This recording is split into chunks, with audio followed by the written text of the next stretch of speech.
that everything can be taken from a person but one thing, the last of the human freedoms, to choose one's attitude in any given set of circumstances, to choose one's own way. And his words echo throughout the generations. There are always choices to make. What choice do we have here today? Today we have the choice not only to remember, but how to remember. Rabbi Harold Schulweis wrote that there is something tragically wrong with a landscape in which our children know the names of Hitler and Eichmann and Himmler, but not the names of the Christian families who hid Anne Frank and her family.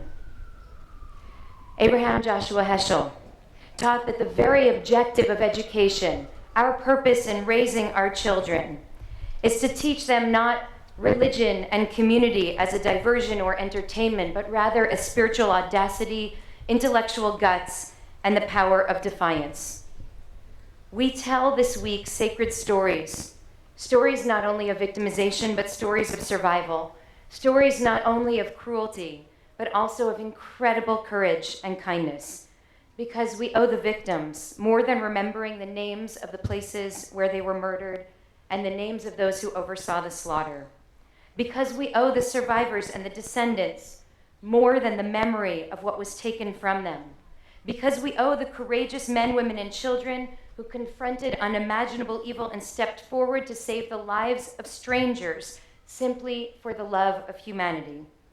Because we owe ourselves and we owe our children, who are now born further and further away from the fires of Europe, we owe them the chance to know that their inheritance is more than accidental survival, to know that their inheritance is that they are born into a people who have believed for thousands of years that we live on a trajectory from narrowness to expansiveness, from slavery to freedom, from darkness to light.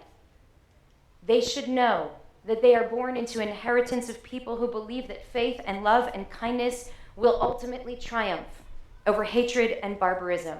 They should know that human beings are capable of breathtaking acts of courage and compassion, even in the depths of hell.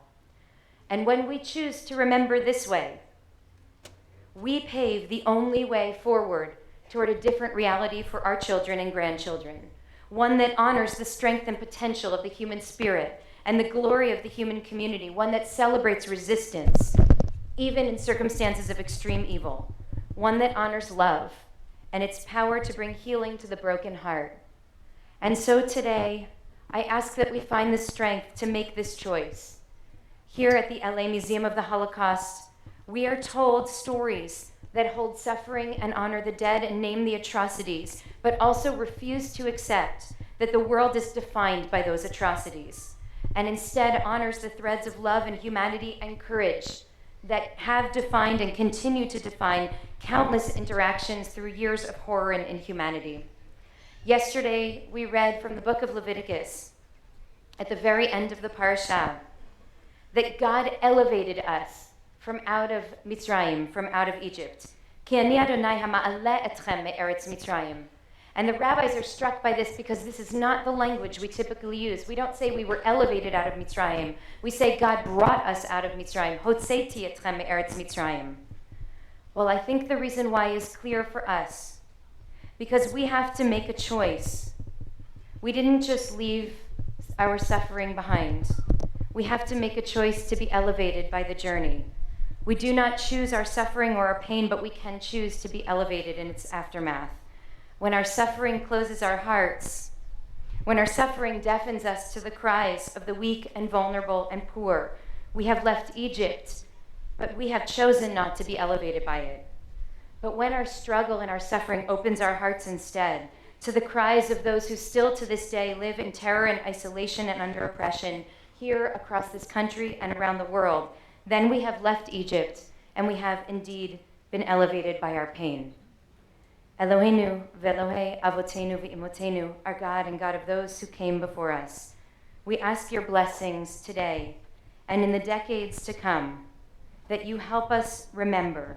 And as we do, that you give us the opportunity to choose to remember such that we are elevated by our pain and by our people's pain, for the sake of those who perished, for the sake of those who survived, for the sake of those who risked everything, and for our own sake. And let us say, Amen.